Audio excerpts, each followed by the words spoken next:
otayagala.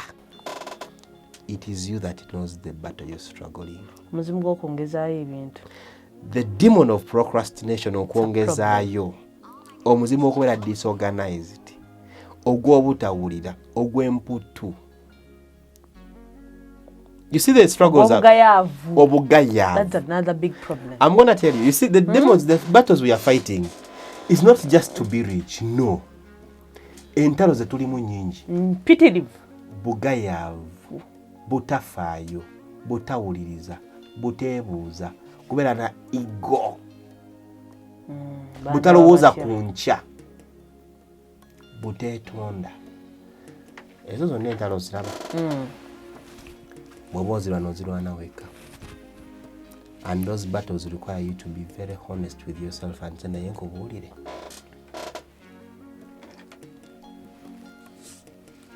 You know this false belief in things and I need to begin changing. That's why I say most of the battles are individualistic. That's why I say I might not know, but all I know is I have a lot of battles to fight. And I have a huge journey to walk. But I'm happy I started. AC Media, we inspire. So me, this self-improvement journey, I've read a lot of stuff. Kusoma nnyo obutabo kati, mpuliriza nnyo podcasts, and so olaba ekintu omuntu ng'akikola and I'm like, oh, I know why you're doing that and I won't even respond. You start to mind your own business. You begin becoming aware. Teri kintu kibi nnyo nga muntu musiru nga tamanyi nti musiru. Kimenya. Naye ate nze olaba sikunyega oba musiru. I just leave you and I'm going to tell you by the way. Fenna tunoonye nnyo kye bayita awareness okumanya. Tebagala kumanya. No. You see, it is important. Ngenda kuwa ekyokulabirako. Nali nakagula emmoloka yange esooka. Yali Toyota Fan Cargo. Kali kamotoka katono. Producer jaka kwatoka nonyo katekeko mu bifaananyi. Nakatuulangamu mu jjano. Nendaga abantu engalo. For real. And then mwabangamu abasajja abakulu abakadde nga se baakuviira politely n'oyitawo n'oŋŋano nja kukuba ebinnyo. I used to do that. Kati of late nange nakula. Nsangira abavubuka abavuga zi Subaru zaabwe. And there's a way they want to throw us off the road. And now I also politely I leave the road and go the other side. Now I know what the old people used to know by then, right? Can you share with us? What comes into your mind? Now, you see, because in the self-improvement journey, I've started looking for a lot of information. Yeah. Kati n'okuyiga ebintu nga behavior y'abantu. When people get something, for them they feel like this is the epitome of success. Yeah. And to some people this is just the start. You know? Barabada. Yes, barabada. I've come to learn things like stoicism. Stoicism tells us anybody can behave the way they want to behave. But how you respond is definitely in your control. So you can come and shout at me, but what I have in control is how I respond. I can choose to punch you. I can choose to walk away. And then I also over time learned that powerful people, abantu ab'amaanyi, be basinga obuwombeefu for one reason. They know they are powerful and they know how harmful, how they can hurt you. I want to get them. But they know they can. But in just a minute. They just choose to say, it's okay. Tamanyi, yes. Tamanyi. Senga badamanyi. Omugagga nga ayina ennyumba ya milioni 5 ewaka. Nga jjo premio yagivuge. Asaza obusaza ayagala vuga premio actually avuga. Actually, not because ta innocent. But they are like nze nja vuga premio to save fuel. Bw'akusanga omuboggolera ku mmoloka ya milioni 3 Subaru. Inside their heart they are like, yeah, I know. But tekola na roofing wange kamuviira akole ki? Agende. And I want to tell you, If you see a powerful man, a rich man, ng'ali mu humbleness bwetyo, just know ayina level of stoic principles z'ayina totasobola na kwenkana. Ayina level kwe yatuuka. Ontegedde bulungi. Ebintu alaba. Nze ngezezaako okukola ku MMA. I've tried boxing, I've tried martial arts. Martial arts is a sport of the 6 limbs. Okozesa limbs omukaaga. Enkokola, ebikonde, ebigere, wansi. Naye bwe namuyigamu n'ebikonde, I've come to learn nti abantu abamumanyi bali very lethal. They know how to hurt somebody. But sibalabangako nogaa nti gundi akuba migere yaze n'akuba abantu ku kyalo. They know how dangerous they are. They choose to be peaceful. It's only a person atayina kumanya that wants to act like they are in control and powerful. Taina ayagala alage society kyayina. Oba otegeera kye njogerako. Kikulu nnyo. Nze I've seen people who tell you mune James yafa, Peter n'afa, gundi bamutomera, gundi bamutema. Gundi yalwana ne gundi bamusiba. Bamusalira emyaka 25. Omuntu atanagendako mukomera. Yagamba ononkola ki? Omuntu atanasulayo wiiki. Bw'amala osulayo wiiki n'omwezi.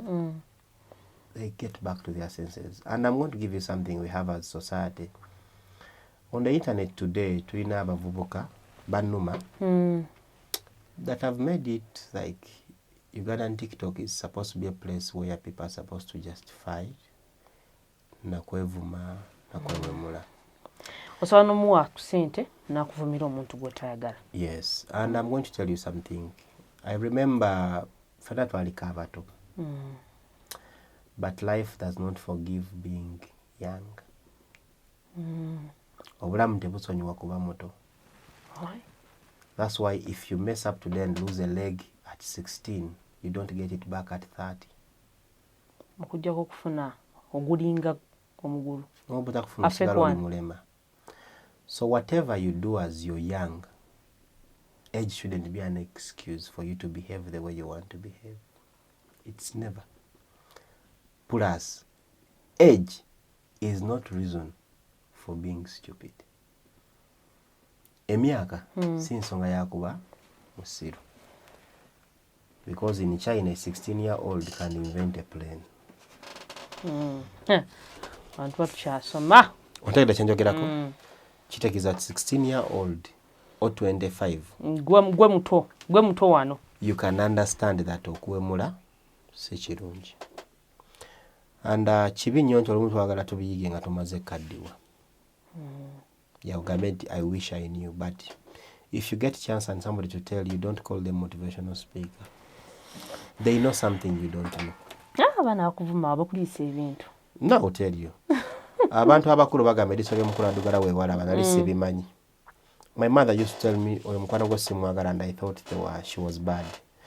But after some time of late, my nephews just bring a friend and I'm like, it's not a good place for, and indeed in most cases we are right.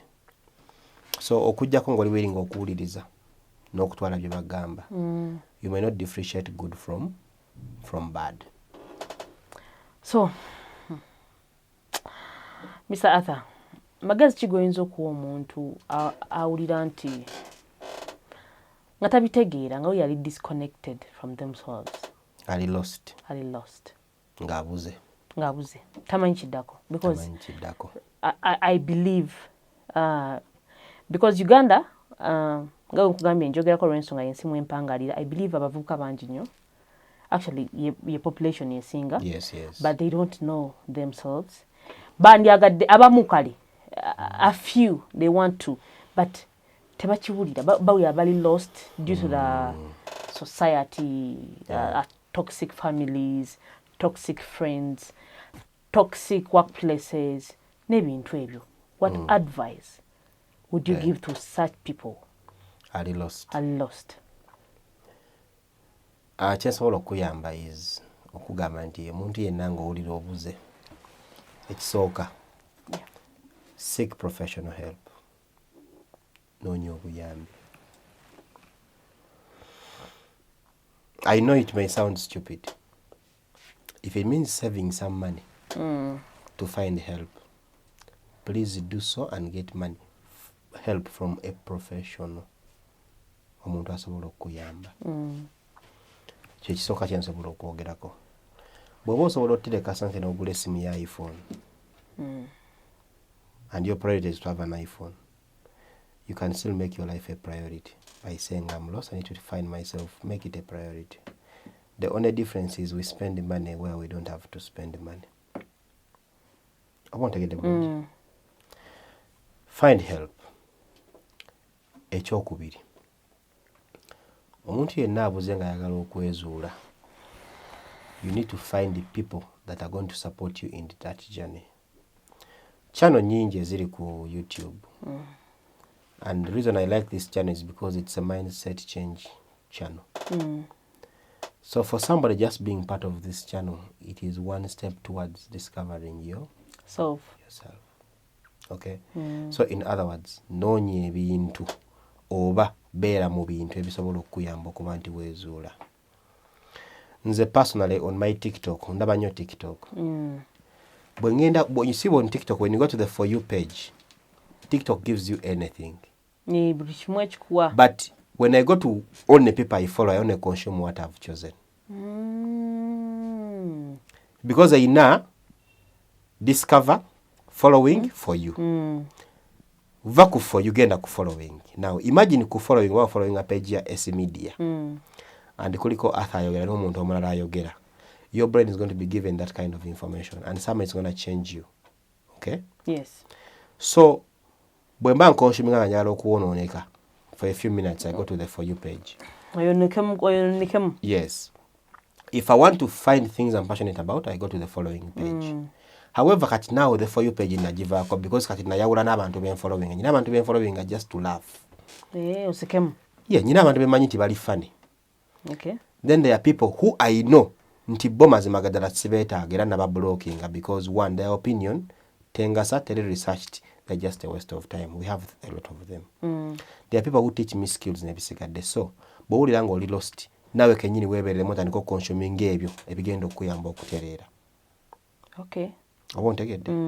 There are so many channels that are dedicated towards helping people find the purpose. A lot. There are so many channels that are going to give you tools. Bagamenti kozesa ikigai, kozesa sombono, kozesa kino for productivity. Consume those things. Now when I talk about consuming ebintu, for example, if I want to be productive, I just type in productivity tools. Nebagamba nti okay, use this tool. Okitegeera? Yeah. And when I try this, that biyambako. Bwe mpulira nga njagala beera motivated, there are channels I watch just to get motivated. Bwe mpulira nga njagala improving a career. Now, improving a career. Okay. When I want to learn content creation, there are channels I follow just to learn content creation. Now, the only problem is being lost, but you don't know you're lost, and then you're also consuming the wrong information. Data will, but you've chosen to watch the wrong things. Okay? Now, as a person, one, stress. Begin consuming things. So not to be rubber. May I watch things that take away stress from me. But watching stress-relieving things for 4 hours is not okay. But the nation chena zura ku social media. Actually, nange social media. Nadda ku TikTok oko. Though naffe tuba twagala olumu okusekamu, abamu ne tugenda okulaba abantu bakozi batya out there, inspiring stories okusingira ddala nzize mba nnoonya. Then waliwo abantu abakola content nga w'omulaba bw'otyo akujja ku mulamwa. Yes. Akunyiiza. You start n'otandika n'okwekyawa, n'otandika okulaba nga oba eby'ensigo giri oba baakuleka dda. Yes. So kati wetwogera ebintu bino, Mr. Athip kintu kyayogeddeko nti content gw'olaba naye ayongerako oba akutoolako. Gwe nga gw'ayagala okukyusa in your life to self-improvement, it's better than the content omu n'omwewala. I'm going to tell you something. There is what we call a social media or a digital detox, an internet detox. Have you ever done that? No. Wali obaddeko nga omuntu essimu agirina naye nga bw'ogikwatako sekendi 2 atandika okushivaringa n'ogimuggyako atandika okukankana olaba nga atalina bulamu. Atandika kutunda bw'atabaako. Now, I'm going to tell you, we have a challenge with social media. abakola Facebook, they're using an algorithm that is supposed to get you hooked on social media. Yeah. That's why on Instagram, they would appreciate you to open up a new page than to close an existing one.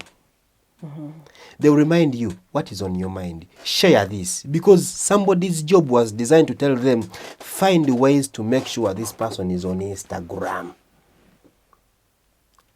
Till government say, people are spending so much time on social media. Tebakola.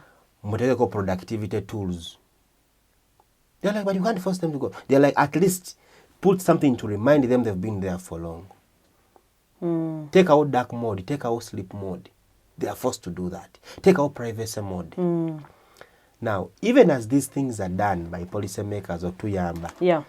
consumption y'omutimbagano esigala decisions ziri gy'oli. Okay? Now, if you can't even detox from social media, you can't detox from the internet. You can't say naye kantekeko essimu yange awo ebbali. Nimye n'omuntu eddakiika 5 nga sigikuteeko. We even go for meetings, for get-togethers, and the moment we sit together, we get our phones. Oba ontegeera bulungi, nzize kusisinkana Essie. The moment we sit, in a 5 minutes, I'm already bored. I'm not interested in Essie. Sagala kumanya bimukwatako. I'm more into my Phone.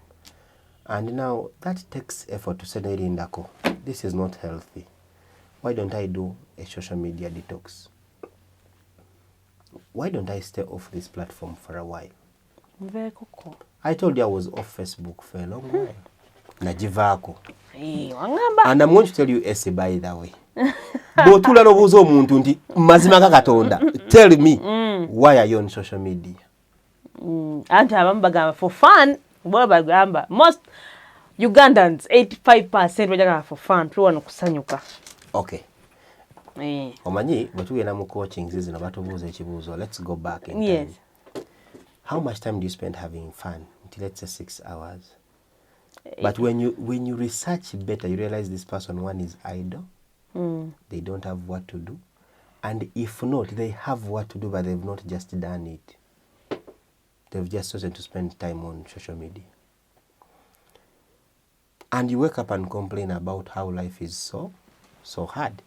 You have a career, and I want to ask you, are you the best at your job? Are you doing a course? Chiburam. Okay. No. Do you love your family? Have you dedicated time to see your parents, see your children, to sleep, to drink water? Do you even know? Mu gym? No. Gym? Have you run? No. You cannot tell me that working out for 15 minutes is so hard and you can watch videos for 6 hours.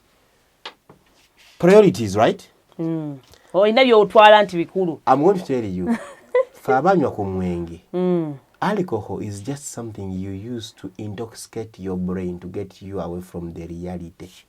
Okujja mazima. Consuming entertainment content is another form of alcohol. Ekujjako stress ekwerabiza ebizibu byo.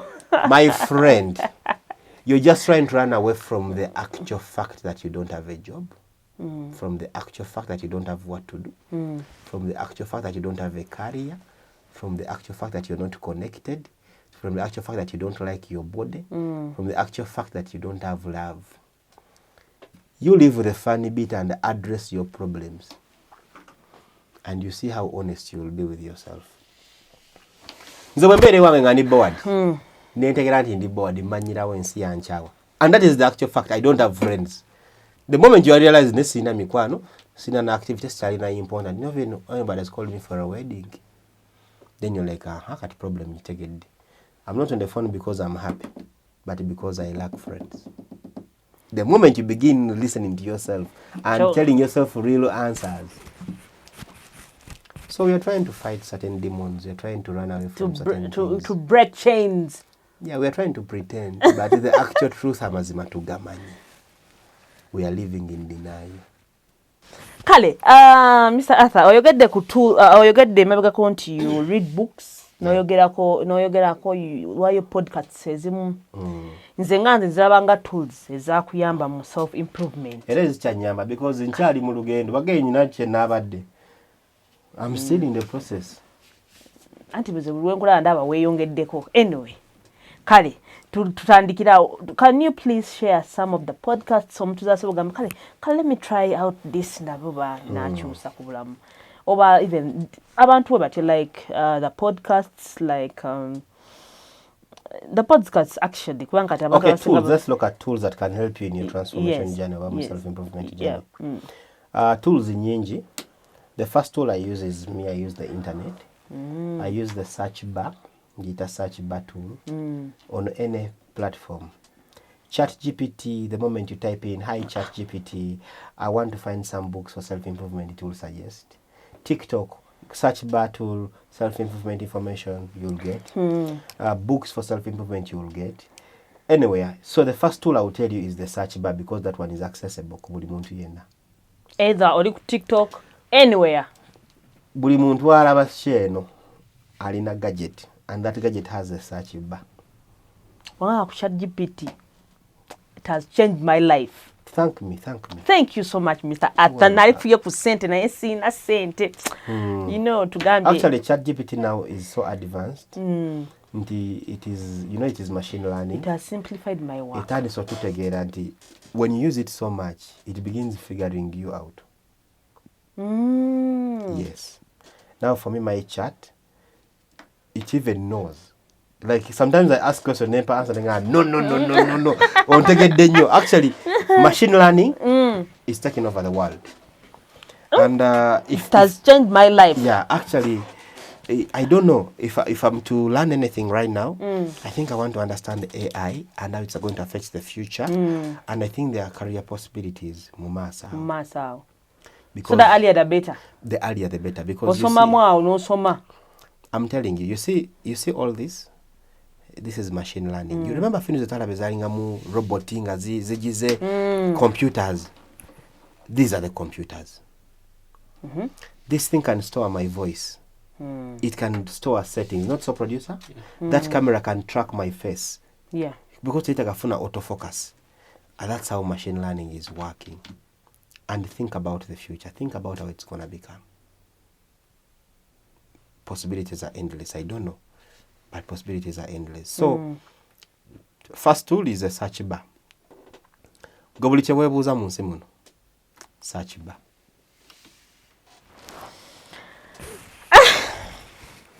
ChatGPT. Wampagundi, Mr. Atta. There are so many tools actually, very many. But internet could do better. There is waliwo abantu bangi abagamba nti, let me tell you Essie. Tosobola kunoonya kintu ng'okyagala n'otakifuna. When you want something so badly, you'll get it. Even if you want to know a certain tool that helps you with anything, if that's what you want to find, you will find it. Nze kyengamba twongere kunyiikira kwagala kunoonya. Keep searching for the things you're looking for. Twongere muka research. Keep looking for the things you're looking for. You want to attract nice looking people? Yeah? Just search, you will find them. Rich people, the nyanganya abantu abalina sente. But why should rich people want you? Kintu kikulu. You see sometimes No. Katika you know sikwetega wabula nesi. Manyo topics nyingi kanzo ogereko since this is the chance I have. I'm going to tell you the dynamics of the rich. Buli muntu mwava yagala mugagga. I'm looking for a rich person, I'm looking for a rich man, I'm looking for somebody with connections. I want to ask you a question. Why does a rich person want you? Why should they want you in the first place? You see the rich people, the bank wants them. Bebawereza diaries, eziri personalized, bebawereza messages, bebakolera VIP parking, VIP lounge, right? They need them. Bebazimbira golf courses, bebawebira bebayitako end of year parties. I mean the events industry. I've been to parties where a bank that has 6,000 customers has only invited 30. Abagaga. Rich now, men. These people, all the people who are in better positions, also know to be You get the point? Yeah, I get because the point. Because by value. The question is simple. Why should a rich person want you? The moment you find an answer, the rich people will want you. Yendagenda mu ChatGPT. No, tukyetagenda kukikuddira muze kankikuddiremu. Me, my friend told me, olaba tuwene ku networking events nezigendako mu kusooka nga ntuukayo ne weesiba ku bantu n'okuŋŋanya ennamba z'amasimu and the best you can do is watch their statuses and that is it. However, of recent I learned ne ŋŋamba kankole ebintu abantu bye baagala ole batanoonye.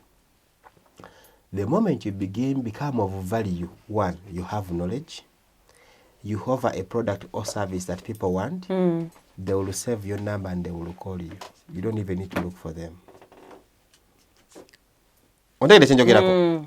Saawa zino bw'oba olina business for example, ng'ojjanjaba nsusu, people will save you as Esther Skin Clinic. Let's say tomorrow you do a video sharing good content about skin care. We shall call you, how are you? Manenya nakubuuza. Omuntu waba ina pimple. Akola atya. Because you have value. A rich person will find a reason to call you. Bwe nali nkyapangisa ebintu by'abaana, ebya pate z'abaana, a lot of rich people called me. And I've been to a lot of their homes. The only reason I was able to get to their homes is because nina kye baali baagala mu kaseera ako. Nga gwa Kiina. Yes. Ontegedde bulungi? Yeah. Let's think about it. You want a rich man. Okay? I want a rich man. Why should a rich man want you? But nokubanga neyongeddeko value. No, why should he want you? Because you see a rich person. Nze omuntu yenna gwenda bw'omugaga ng'akoze ssente, ng'alabika bulungi, ali in shape, ali connected. Kindaga alina ebintu bingi by'akoze eby'enjawulo. One, amanyi okumanaginga ssente, okumanaginga abantu, amanyi okuriskinga, okubala opportunity. Okitegeera? Taking steps ezisaanidde, abala ssente ze mu bulungi, yeerumya. The question is, nze atasobola kukola ebyo byonna oli byakola, lwaki anneetaaga?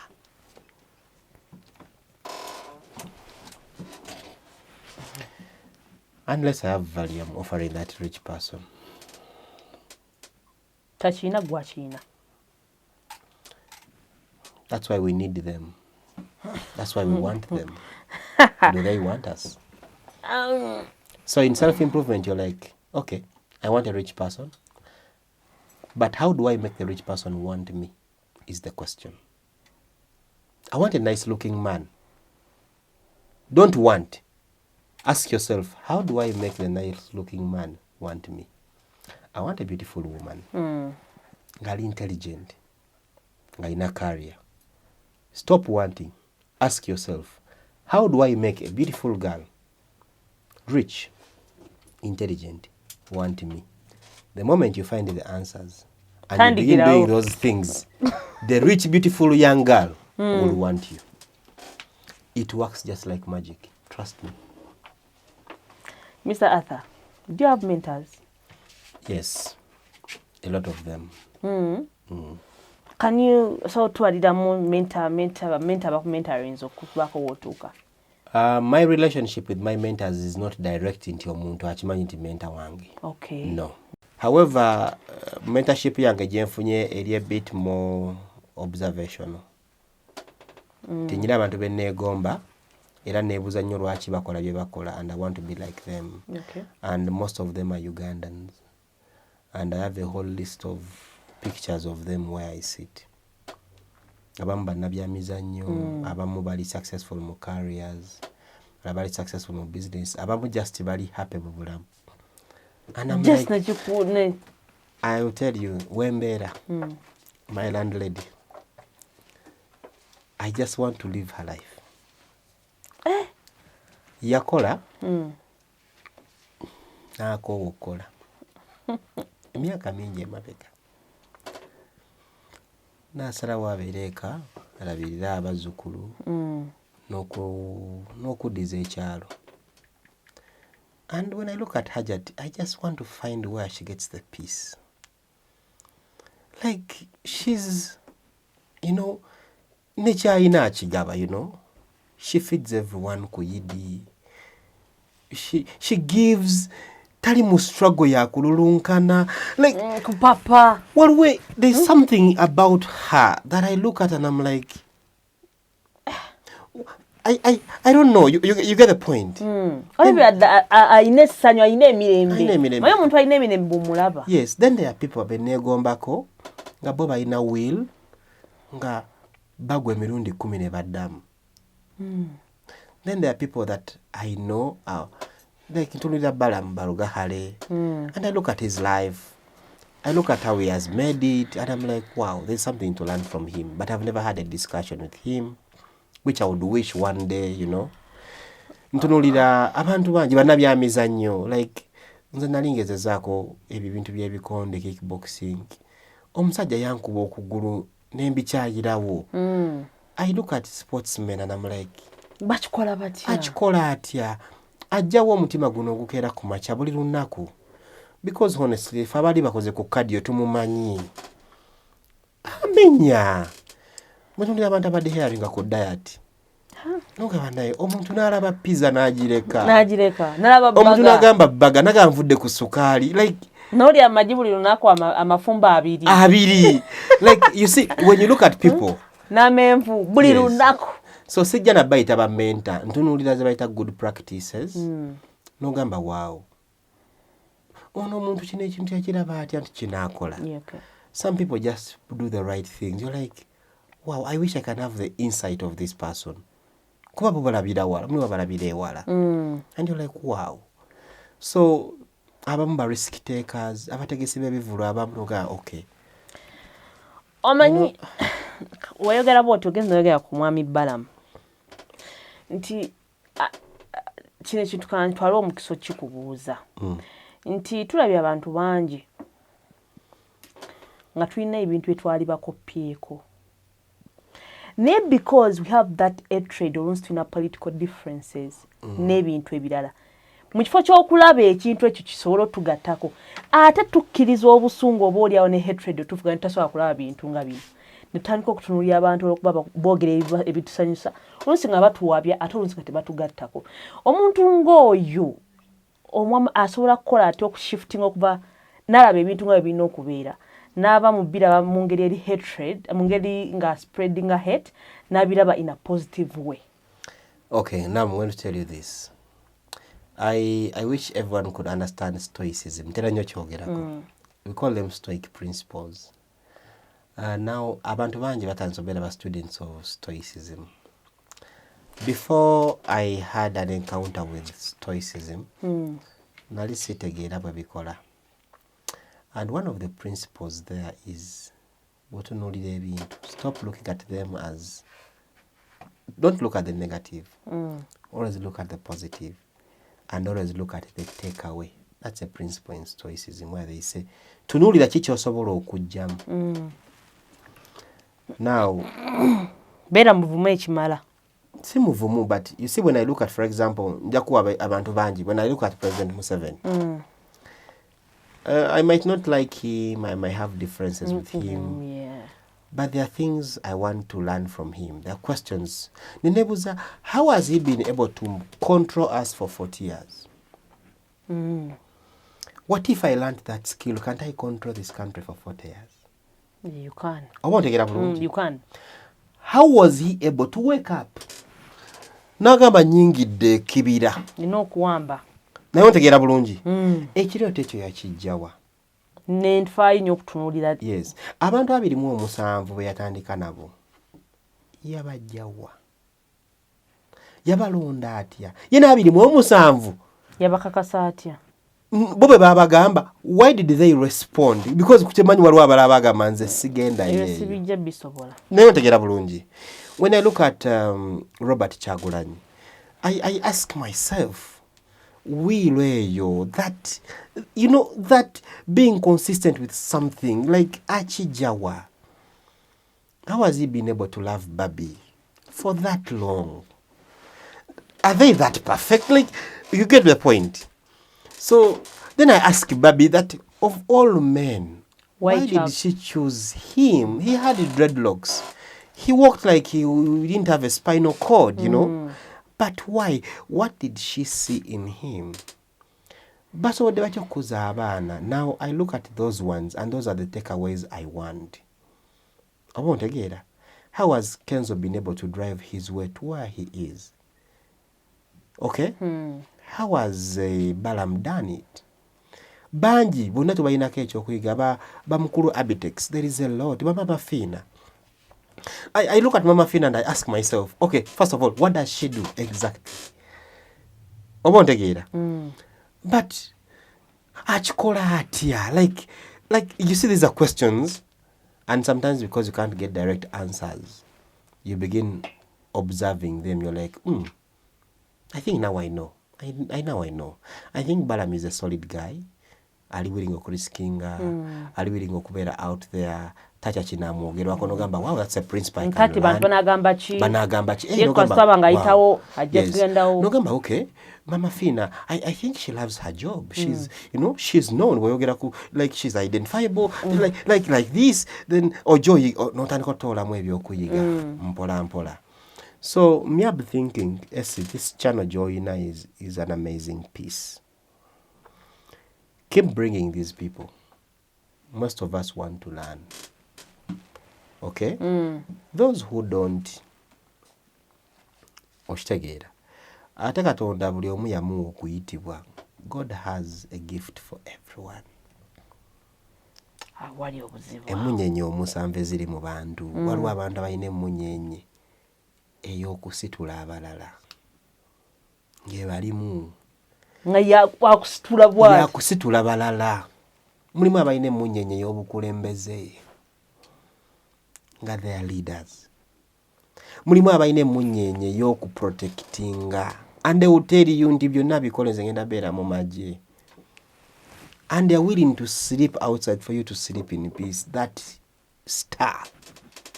Emunyenye ez'omusanvu.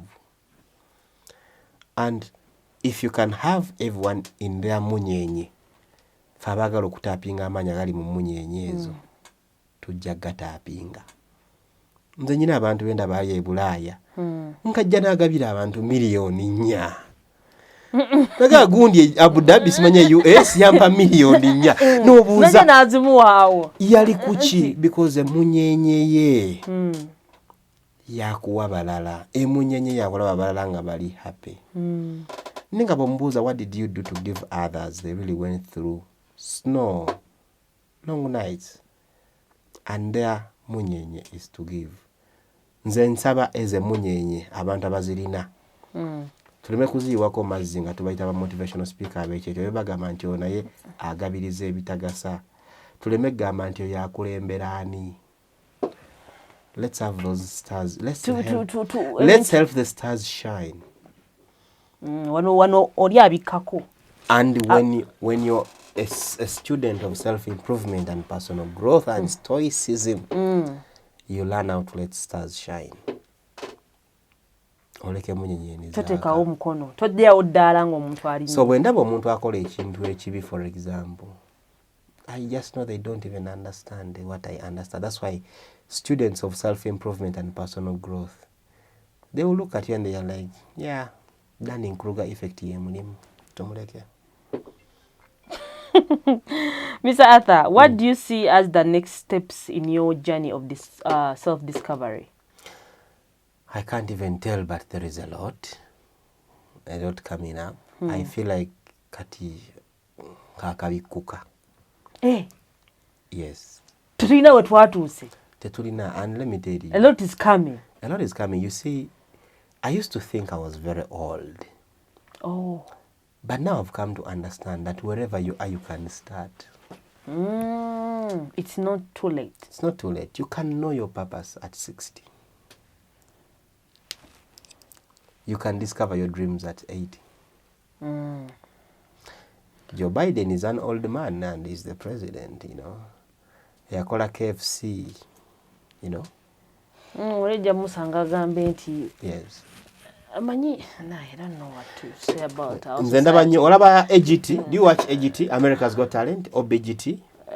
Nga bayimba nze tabula bayimba, yeah. There is something ekinewuunyisa. There are times when you see an old man, let's say he's 70, najja ku stage ayimbe.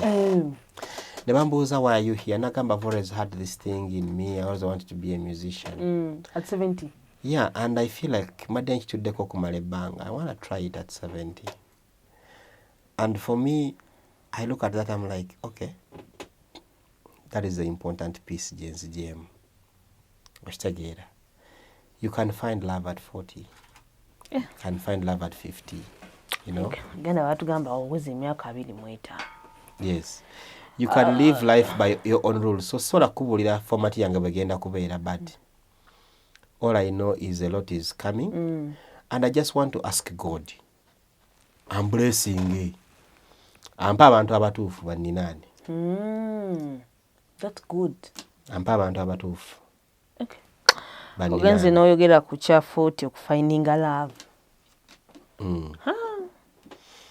Wano nga tulina n'abantu agamba nti woba tofumbirwanga ku myaka 25 bawadiba. Life doesn't have to live by rules set by people. You see, when you begin self-improvement, By religions. you understand that it is you. Actually, I'm going to tell you. But what we are entering, the battles we fight with the demons, we fight those battles as ourselves. Alone. I'm going to tell you something. Omuntu yenna ng'oli lonely saawa zino. Nobody feels it unless okujjako gwe. Teri akitegeera nga bw'okitegeera. Omuntu yenna ng'omasturbating, the demon you're struggling with, it's only you who knows.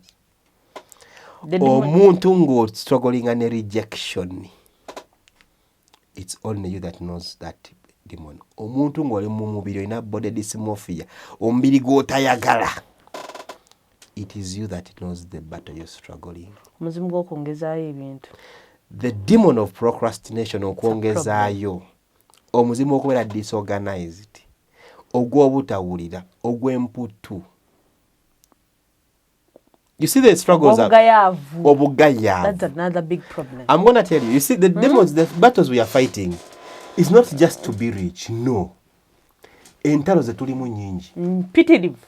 Bugayavu, butafaayo, butawuliriza, buteebuuza, kubeera na ego.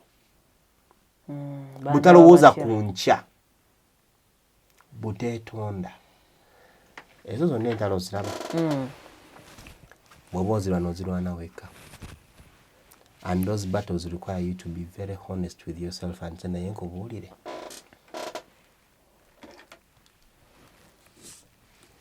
You know this false belief in things, and I need to begin changing.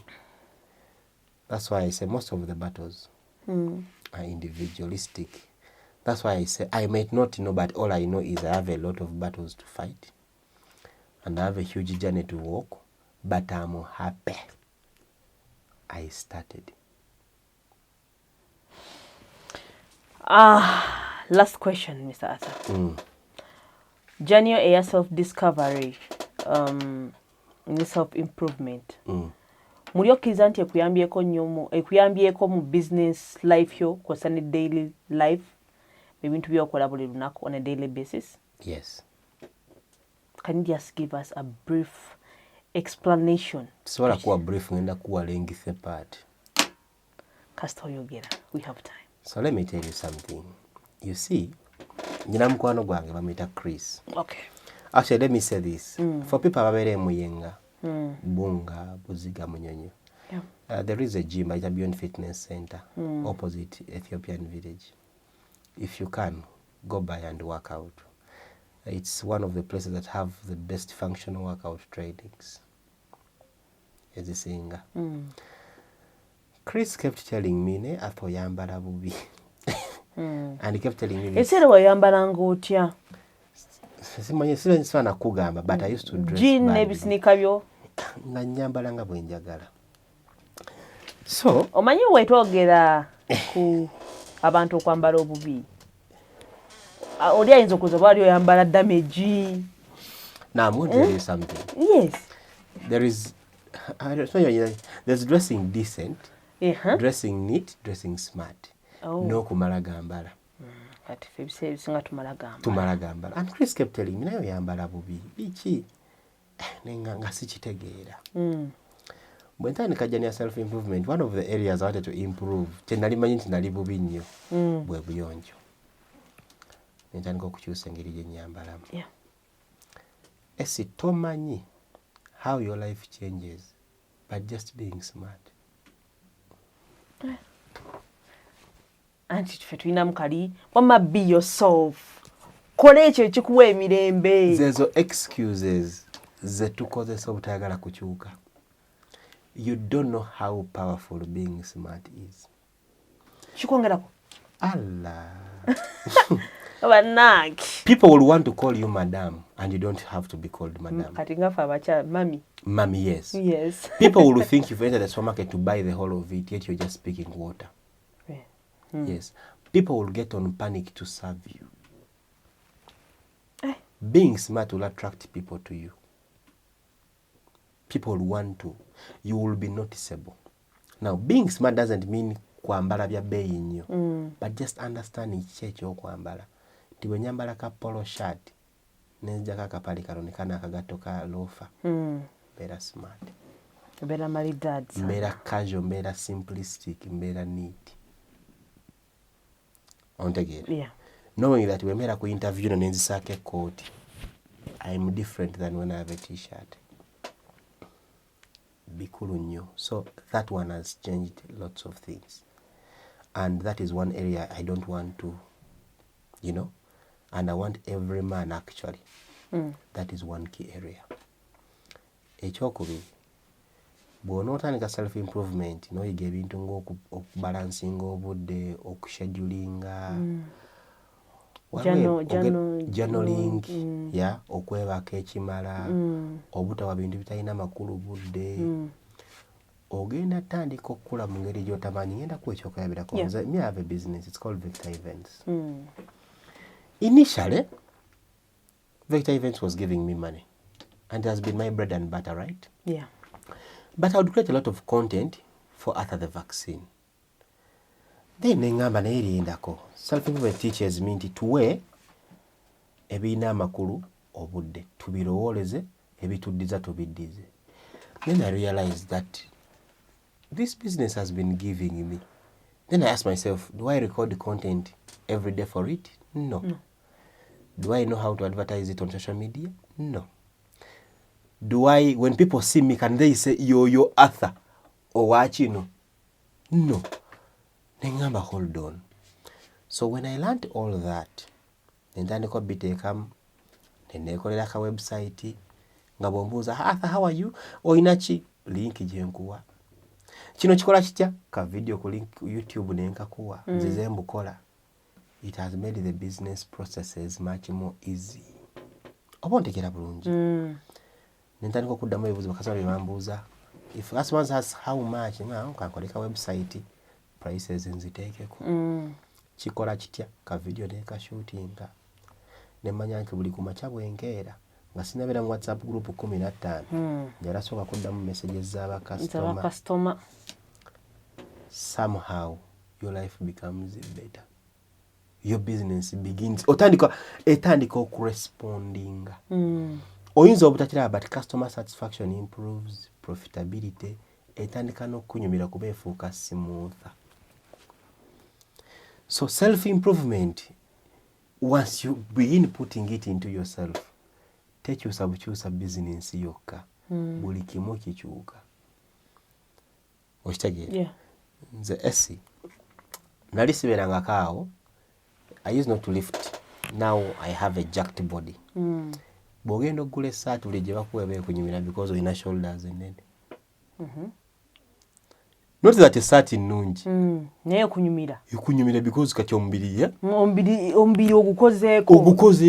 Ogukoze omubiri. You earn respect because you stand up and you look solid. Naaso yandiyagadde okukuba oluyita sobola ddukuba. Okay, God is smart.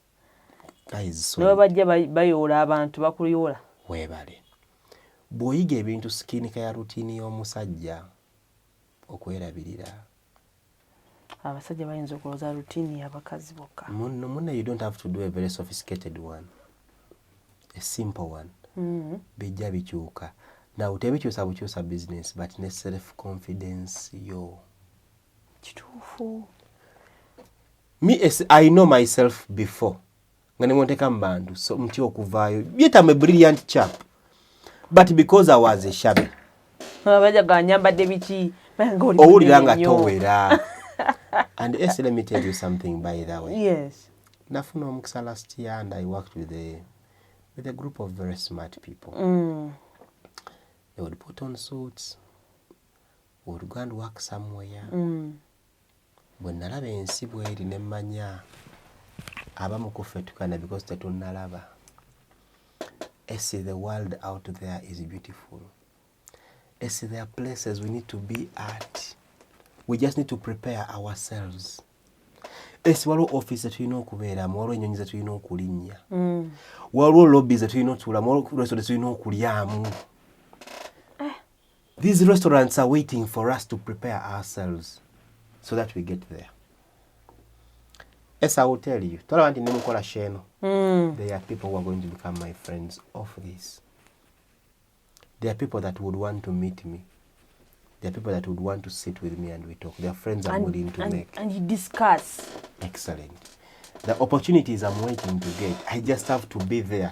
Nze zino podcast zintiisa okubeerako. Obeerewo. Zintiisa okubeerako because I know the judgment I'm going to get. I have to live by my word and I have to stand by it. I know people who are willing to get pictures of me from 2013. Babukomyewo. I know people who are going to really come for me. And it is a sacrifice, right? Yeah. But for me to get where I want to go, I need to come here. For me to be able to speak on TEDx, I need to begin with this. I want to get up. For me to be recognizable by other people elsewhere in the world, I need to be here. And it takes an effort. So nze ndowooza wonna we twagala okubeera Esther. Wonna. It takes an effort. And me now know. Buli gwenda balina kyalina ekyakabi. I am sure they've put in an effort. Seri muntu kati gwenda banengamba nti oyo Yafuna mukisa. Mbu mukisa gwa mutomera. And that's what people say. Tebakulimba. Oba atunda pichipichi nga wezeza pichipichi abiri. There is something. Either they risked, they took a leap of faith where everyone doubted, they marketed every day, they didn't fear showing their face for their business. Nagamba naye nedda ngenda kugenda ku mutimbagano mbanyonyola ebizigo byange buli lunaku. Babigula wagamba mbu tebikola. Kali for example wawugera ku slimming tea. Ate abaga ntakola. Naye otegedde bulungi. Nkutegeera. I have come to realize that buli kimu kyetaaga effort. Nze omuntu yenna kati akikubye mu ngeri yonna. More respect. Nnyo. Okutandika obutandisi YouTube channel mulimu. It is hard. Ofuna ba subscriber 15,000 omutwalo.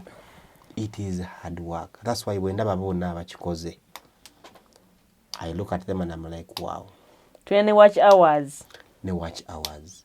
So it takes effort, and every day I want to learn, but I know there is a beautiful world out there just seeing that will come. Okay. Jemanyi nti eninze. Mr. Arthur, thank you. You're welcome. Nemba njagala mpeya akatalekeka. Waba that thing akatalekeka. Kale tukogeddeko naye ngoyagala okwogerako. Kale njagala kawa abasajja. Kabawe. Men. Yeah. Growing up, I've come to realize that as men, we go through certain things that are only unique and special to us. And it is very hard for anybody else to understand. And some of these things to be done because to be done.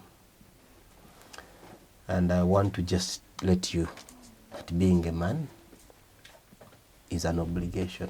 Buvunanyizibwa. Bwatuweebwa. We have to struggle so much. Yes, to learn how to live as men. Personally, as a man, there are things I wish I knew earlier.